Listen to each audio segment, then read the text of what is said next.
सवाल 3.6 के अब आगे के प्रश्नों को हल कर लेते हैं। तो आगे के प्रश्नों को हल करने से पहले जो IMP एग्जाम्पल है उसको पहले हल कर लेते हैं। तो एग्जाम्पल नंबर हम 19 को पहले हल करेंगे। तो एग्जाम्पल नंबर 19 है, एक नाव 10 घंटे में धारा के प्रतिकूल 30 किलोमीटर तथा धारा के अनुकूल 44 किलोमीटर जाती है। 13 घंटे में वह 40 किलोमीटर धारा के प्रतिकूल एवं 55 किलोमीटर धारा के अनुकूल जाती है। धारा की चाल तथा नाव की स्थिर पानी की चाल ज्ञात कीजिए। हमें ज्ञात क्या करना है? धारा की चाल तथा नाव की स्थिर पानी की चाल हमें ज्ञात करना है। तो जो चीज़ हमें ज्ञात करना होता है उसे हम कुछ मान लेते हैं। तो यहाँ पे पहले मान लो, माना नाव की स्थिर पानी की चाल को हम मान लेते हैं x किलोमीटर प्रति घंटा। ठीक, इसी तरह से धारा की चाल को भी मान लो, क्योंकि उसे वो भी ज्ञात करना है हमें। तो धारा की चाल बराबर y किलोमीटर प्रति घंटा मान लिए। अब इसे समझते हैं, प्रश्न में क्या कहा है। तो ये रहा, मैं एक नदी का निर्माण कर रहा हूँ। ठीक है, इसे आप नदी समझो।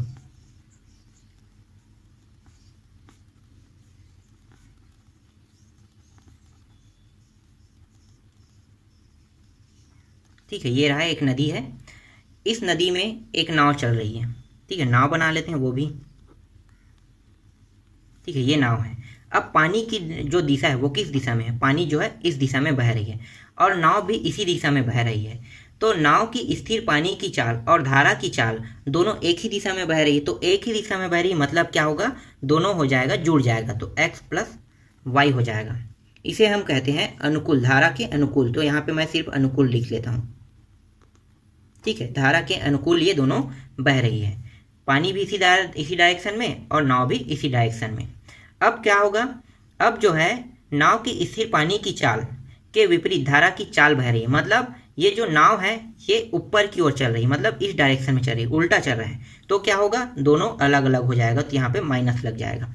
इसे हम कहते हैं धारा की प्रतिकूल। तो मैं यहाँ पे सिर्फ प्रतिकूल लिख लेता हूँ। ठीक, यहाँ तक आपको समझ में आ गया। अगर वो धारा की दिशा के साथ साथ चलेगा तो अनुकूल प्रभाव होगा, अनुकूल में दोनों मान जुड़ जाएंगे। और अगर धारा के विपरीत, मतलब पानी इस डायरेक्शन में चले और नाव इस डायरेक्शन में चलेगा, तो क्या होगा? प्रतिकूल प्रभाव होगा। तो एक x और माइनस वाई हो जाएगा। ठीक, यहाँ तक आपको समझ में आ गया। आगे बढ़े। अब हम क्या करेंगे? अब हम समीकरण बनाने की कोशिश करेंगे इन्हीं, ये जो दोनों मान आए हैं इन्हीं को लेकर। तो यहाँ पे समय का जिक्र किया है, प्रतिकूल और अनुकूल का जिक्र किया है। तो यहाँ पे मैं लिख लेता हूँ, एक है अनुकूल प्लस प्रतिकूल बराबर समय। ठीक है, इस सूत्र का हम उपयोग करेंगे। अनुकूल, प्रतिकूल और समय का जिक्र किया है। अब प्रश्न को पढ़ो और इसके मानों को यहाँ पे रखते जाएंगे। तो एक नाव 10 घंटे में धारा के प्रतिकूल 30 किलोमीटर तथा धारा के अनुकूल 44 किलोमीटर कहा है यहाँ पे। तो अनुकूल 44 किलोमीटर, मतलब ये आ गया 44 किलोमीटर अनुकूल। प्रतिकूल कितना है? प्रतिकूल का है 30 किलोमीटर। और समय मतलब घंटे, 10 घंटे का है, मतलब वो समय है। तो ये हो गया 10। ठीक, ये समझ में आ गया। फिर आगे और पढ़ो। तो 13 घंटे, तो ठीक है 13 घंटे यहाँ पे रहेगा। 13 घंटे में वह 40 किलोमीटर धारा के प्रतिकूल, ठीक है, कितने किलोमीटर धारा के प्रतिकूल? 40। तो प्रतिकूल वाला मान यहाँ पे है, तो ये हो गया 40 किलोमीटर। और धारा के अनुकूल 55 किलोमीटर, तो ये हो गया 55 किलोमीटर धारा के अनुकूल। ठीक है, इन दोनों को जब हल करेंगे तो यहाँ पे इन दोनों से हमें एक एक समीकरण प्राप्त हो जाएगा। अब इनको समीकरण में बदल लेते हैं। तो ये जो मान है इसके नीचे में रखना है हमें। तो ये हो गया धारा के अनुकूल का है, तो अनुकूल के साथ हमें क्या लगाना है? x plus y. और प्रतिकूल का है तो प्रतिकूल के साथ क्या लगाएंगे? x माइनस वाई लगाएंगे, बराबर 10। इसी तरह से इसको भी हल कर लेते हैं। तो ये हो गया धारा के अनुकूल तो 55, और ये हो गया x प्लस वाई। और प्रतिकूल का है तो प्रतिकूल 40 है, और यहाँ पे प्रतिकूल कितना है? x माइनस वाई बराबर 13। ठीक, अब इन दोनों को हल करेंगे तो क्या होगा? एक समीकरण निकल जाएगा। तो समीकरण निकाल लेते हैं। तो यहाँ पे अब हम क्या करेंगे? मान लेते हैं। ठीक है, पहले इसको समीकरण 1 ही नाम दे दो और इसको 2। अब यहाँ पे बगल पे मैं लिख रहा हूँ माना को। ठीक है, माना 1/x प्लस वाई बराबर हम हमने p मान लिया, और 1/x माइनस वाई को हम q मान लेते हैं। तो अब इनके मानों को रख देते हैं, तो ये हो जाएगा 44p प्लस 30q बराबर 10। ये समीकरण 3 बन गया। ये हो जाएगा 55p प्लस 40q बराबर 13 हो जाएगा। ये हो गया समीकरण 4। अब इसको आप हल करना चाहो तो जिस विधि से हल करना चाहते हो हल कर सकते हो। तो यहाँ पे मैं इसको प्रतिस्थापन विधि से हल कर रहा हूँ, ठीक है। तो प्रतिस्थापन विधि में इन दोनों में से किसी एक समीकरण को लेकर हल करना है। मैं समीकरण 1 को लेकर हल कर रहा हूँ। तो समीकरण 1 है 44p प्लस 30q बराबर 10। ये जो 30q है उस पार ले जाओ, तो यहाँ पे बचेगा क्या, 44p बराबर 10 माइनस 30q बचेगा, ठीक है। अब यहाँ पे p बस को यहाँ पे रखो, 44 गुणा के रूप में, तो यहाँ पे आएगा तो क्या होगा, तिरिया गुणा के रूप में नीचे आ जाएगा। तो ये आ गया तिरिया गुणा के रूप में नीचे। अब इस मान को इन दोनों समीकरणों में से किस समीकरण में रखेंगे, तो इसे हम समीकरण 4 में रखेंगे। क्यों रखेंगे, इसलिए रखेंगे क्योंकि ये जो मान है वो समीकरण 3 से हमें प्राप्त हुआ है, इसीलिए हम क्या करेंगे, इस मान को समीकरण 4 में रखेंगे। ठीक, समझ में आ गया। तो समीकरण 4 में अब रख देते हैं।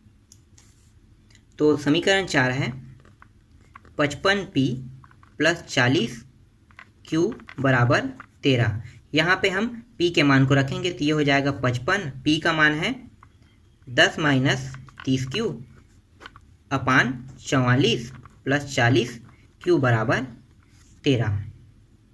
यहाँ पे देखो ये दोनों कट रहा है, ये 11 चौक और ये 11 पंचे, इस 5 का अंदर गुणा कर दो, तो 10 पंचे 50 और 5 का इसके साथ भी गुणा होगा, तो ये हो जाएगा 150q आ जाएगा, प्लस यहाँ पे 40q है और इसके नीचे में क्या है, इन दोनों के नीचे में 4 है और यहाँ पे 13। अब यहाँ पे देखो, यहाँ पे कुछ नहीं नीचे में, मतलब क्या है, 1 है।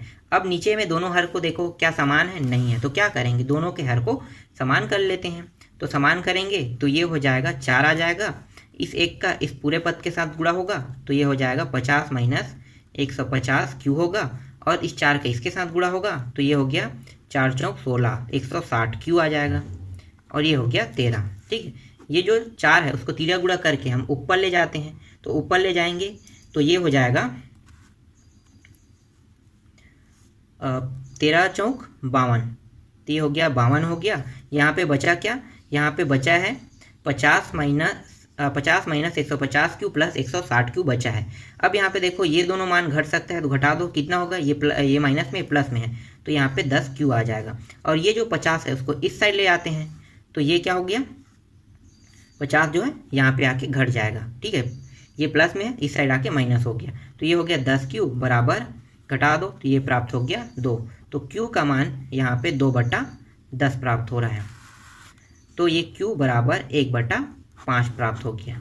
ठीक, समझ में आ गया, q का मान कितना आया, 1/5 प्राप्त होगा। अब इस q के मान को अब चाहे समीकरण 1 में रखो चाहे समीकरण 2 में रखो, p का मान निकल जाएगा। तो चलो इसको अब हम समीकरण 1 में ही रख देते हैं। ठीक है, तो समीकरण 1 क्या है, समीकरण 1 है 44p प्लस 30q, सॉरी 1 में नहीं रखना है, 3 और 4 को लेकर हल करना है, तो 3 और 4 में ही रखेंगे, और ये 10।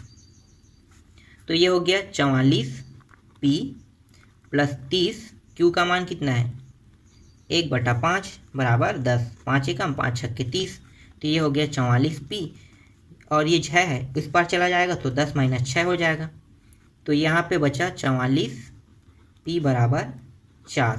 तो p का मान यहाँ पे आ जाएगा 4/44, 4 एकम 4, तो p का मान यहाँ पे निकल गया 1/11।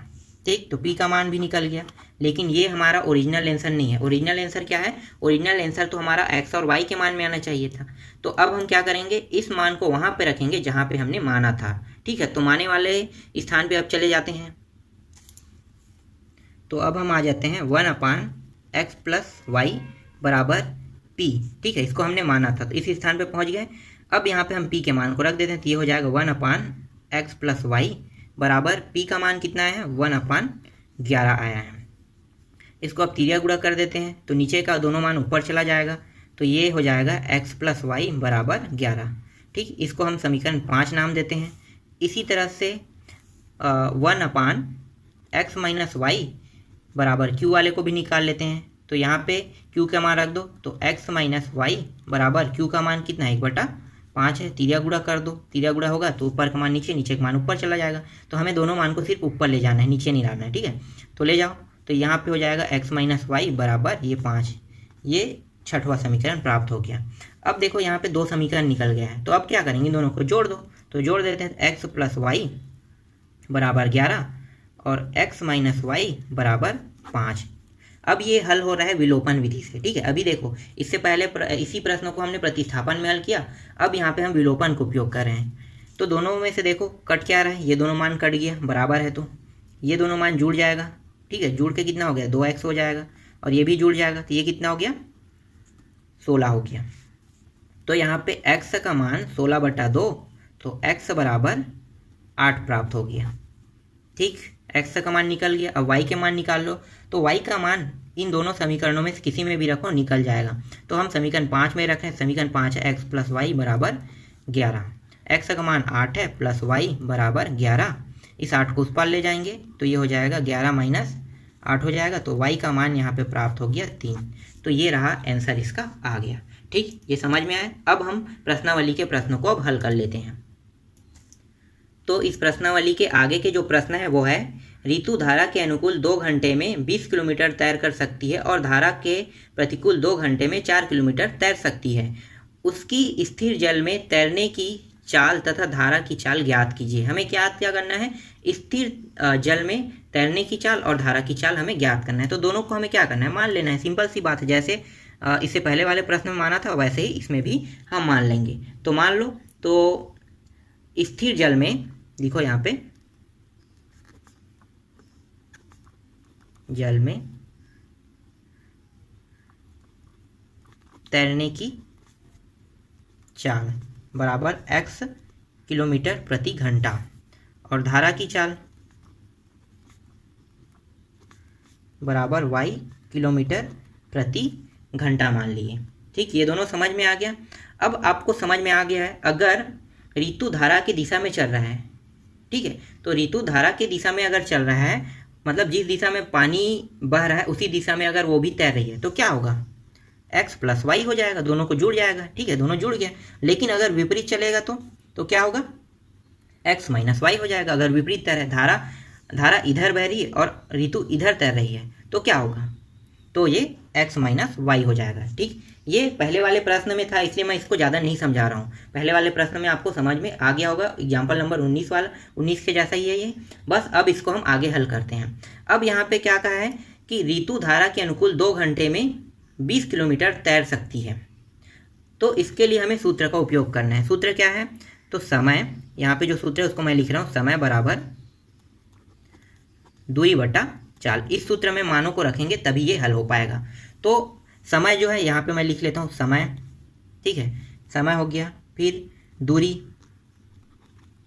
फिर चाल, तीनों को हमें लिखना है यहाँ पे। अब एक समीकरण बनाने के लिए पूरे एक मान को रखते चलते हैं।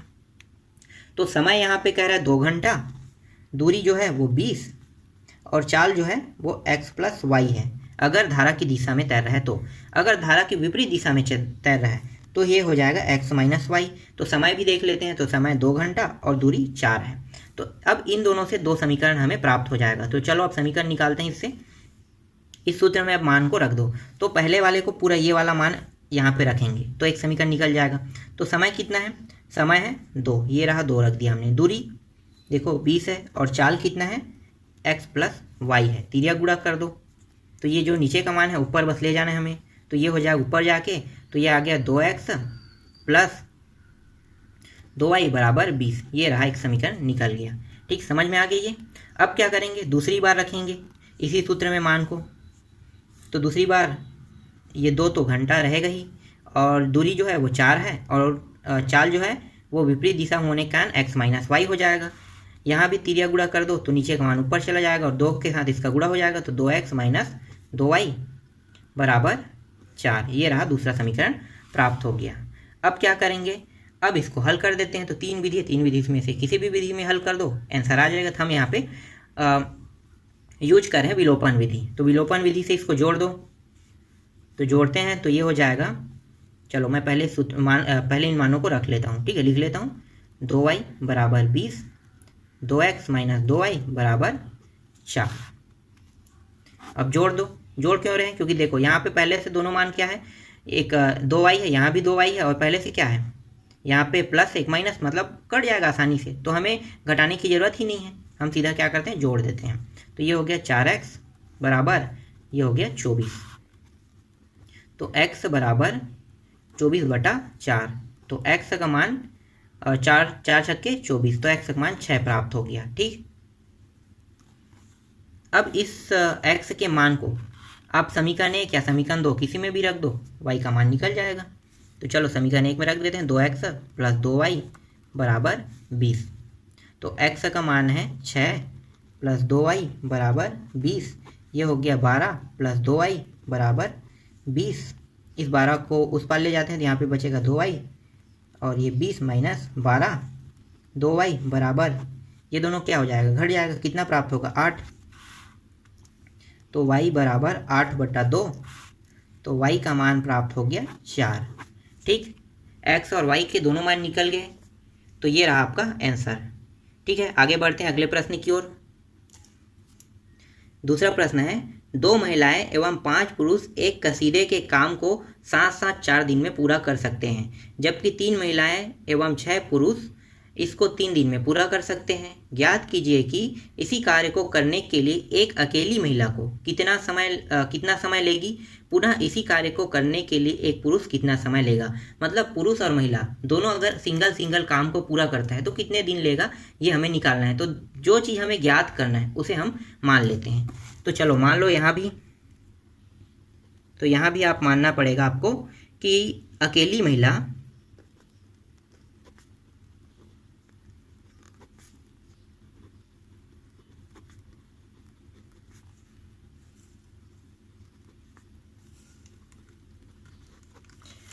महिला किसी काम को करके x दिन का समय लेती है।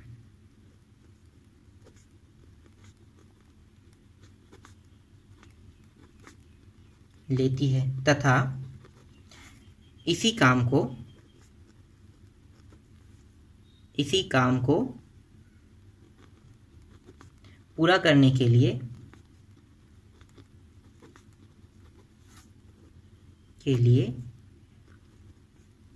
पुरुष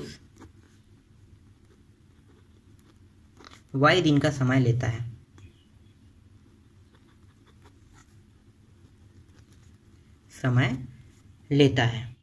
अब आगे बढ़ते हैं। अब प्रश्न में जो दिया है, ठीक है, वो जो मान दिया है वो क्या है, कुल मान है। मतलब आप ऐसे समझो कि अगर किसी काम को महिला अगर 10 दिन में पूरा करती तो वो एक दिन में कितना काम पूरा करेगी। तो 10 दिन का मतलब क्या है कि ये महिला जो है ये 10 दिन में काम कर रहा है, तो एक दिन का मतलब होगा 1/10। समझ में आ रहा है। अगर यहाँ पे पूछा जाए कि महिला 2 दिन में काम करती है और उन्होंने टोटल 10 दिन काम किया है, तो 10 दिन के काम को अगर 2 दिन में काम करने के लिए कहा है तो 2/10 हो जाएगा। तो ये जो काम है, ठीक है, अकेली महिला ये कुल दिन काम करती x, तो अगर एक दिन करेगा तो क्या होगा, 1/x हो जाएगा ना। तो वैसे ही लिखो, एक दिन में किया गया कार्य, यहाँ पे महिला भी लिखना है, महिला के द्वारा, ठीक है, महिला के द्वारा एक दिन में किया गया कार्य को हम मान लेते हैं 1/x। ठीक, समझ में आ गया। इसी तरह से पुरुष को भी मान लो, पुरुष के द्वारा एक दिन में किया गया कार्य बराबर 1/y। ठीक, समझ में आ गया। 1/x 1/y कहाँ से आया। अब यहाँ पे हम लिख लेते हैं, ठीक है, क्या क्या दिया हुआ है, 2 महिला और क्या है, 2 महिलाएं हैं और 5 पुरुष हैं, दोनों मिलके इस काम को कितने दिन में पूरा करती है, इस काम को टोटल 4 दिन में पूरा करती है। इसी तरह से 3 महिलाएं और 6 पुरुष इस काम को 3 दिन में पूरा करती है। ठीक, तो जहाँ पे महिला है वहाँ पे हमें क्या लगाना है, 1/x, और जहाँ पे पुरुष है वहाँ पे हमें क्या लगाना है, 1/y। और यहाँ पे जो है अगर हम दिन को जिस तरह से 1/x 1/y रखे हैं तो दिन को भी क्या रखेंगे, देखो ना यहाँ पे हमने किया था ना, कुल दिन है 4 था, तो ये क्या हो गया एक दिन के लिए 1/4, और ये क्या हो जाएगा 1/3 हो जाएगा। ठीक, समझ में आ रहा है आपको? ये पूरा 4 दिन में कंप्लीट करता है, लेकिन अगर वो एक दिन में कंप्लीट करेगा तो क्या होगा 1/4। और यहाँ पे देखो एक अगर इसको भी 3 दिन में पूरा कर रहा है तो कितना होगा 1/3, एक दिन का क्या होगा 1/3। तो यहाँ पे अब सभी पे मानों को रख देते हैं, तो ये हो गया 2, और महिला के स्थान पे क्या रखेंगे 1/x, चलो यहाँ पे रख देते हैं 1/x, प्लस पुरुष के स्थान पे 1/y। ठीक, ये हो गया बराबर 1/4। ये समझ में आ रहा है ये कहाँ से आया, ये कहाँ से आया, ये 4 दिन है पूरा, अगर इसको एक दिन करेंगे तो 1/4 हो जाएगा। ठीक, ये 3 और ये x गुणा कर दो, प्लस 6 गुणित 1/y बराबर 1/3। ठीक हो गया यहाँ पे, तो ये हो जाएगा 2/x प्लस 5/y बराबर 1/4।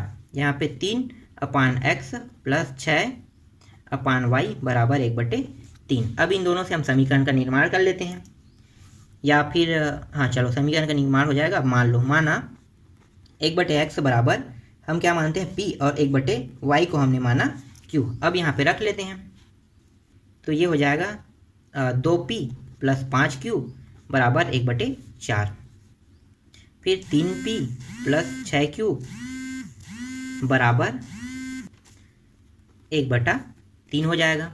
ये जो 4 नीचे में है उसको तिरिया गुणा करके ऊपर ले जाते हैं, 3 को भी इसी तरह से ऊपर ले जाएंगे, तो ये हो जाएगा 4 दूनी 8p प्लस 4 पंचे 20 q बराबर 1 हो जाएगा। इसको भी इसी तरह से ऊपर ले जाओ, तो ये हो जाएगा 3 तिया 9p प्लस 3 छक्के 18q बराबर 1 बचेगा। विलोपन विधि से हल कर दो, तो विलोपन विधि से हल करेंगे क्या होगा, इन दोनों मानों में से p या q, ठीक है, p या q में से किसी एक मान को बराबर करेंगे, तो हम यहाँ पे सिर्फ p वाले को बराबर कर रहे हैं, तो क्या होगा, ये जो 9 है इसका गुणा इसके साथ हो जाएगा, और ये जो 8 है इसका गुणा इसके साथ हो जाएगा। तो समीकरण 1 में 9 का गुणा करेंगे, और समीकरण 2 में 8 का गुणा करेंगे, और 8 का गुणा करने के बाद क्या करेंगे, घटा देंगे। दोनों मान देखो प्लस में, तो क्या होगा घटा देंगे। तो चलो गुणा करते हैं, मान कितना आएगा, समीकरण 1 में 9 का गुणा पहले कर लेते हैं। ये समीकरण 1 है, ये समीकरण 2 है, ठीक है, गुणा कर दो, तो ये प्राप्त हो जाएगा 9 8 72, यहाँ पे आ गया 72p प्लस इसके साथ भी होगा 9 का गुणा, तो ये हो गया 9 दूनी 18, और ये 0 q आ गया बराबर इसके साथ भी 9 गुणा हो गया, ये 9 हो गया। अब समीकरण 2 में किसका गुणा होगा, 8 का गुणा होगा, तो 8 का गुणा कर दो, तो ये 72p प्लस इसके साथ भी 8 का गुणा होगा, तो ये हो गया 8 8 64 का 4 6 हासिल 8 एकम 8, और ये हो गया 14, ये q बराबर ये हो गया 8। घटा दो अब इसको, तो चिन्ह क्या हो गया, परिवर्तन हो गया, ये दोनों प्लस माइनस के कारण कट गया, यहाँ पे घटाएंगे तो ये प्राप्त हो जाएगा 6, और ये 3 36 प्राप्त हो जाएगा, और यहाँ पे 1 प्राप्त हो गया। ठीक, तो यहाँ पे q का मान आ गया 1/36। अब इस q के मान को समीकरण 1 या समीकरण 2 जिसमें भी रख दो, x का मान निकल जाएगा, p का मान निकल जाएगा, तो हम समीकरण 1 में रख दें, समीकरण 1 है 8p प्लस 20q बराबर 1, तो यहाँ पे हो गया 8p प्लस 20, और q का मान कितना है 1/36 बराबर 1। जो जो कट रहा है उसको कटा दो, तो यहाँ पे देखो 4 पंचे 20 और 4 निया 36, ठीक, कट गया यहाँ पे, तो यहाँ पे बचा कितना 8p प्लस 5/9 बराबर 1। ये जो मान है इसको इस बार पक्षांतर कर देंगे, तो ये हो गया, यहाँ पे बचेगा सिर्फ 8p 1 माइनस 5/9, थोड़ा सा बाकी है, इसको यहाँ पे हल कर लेते हैं।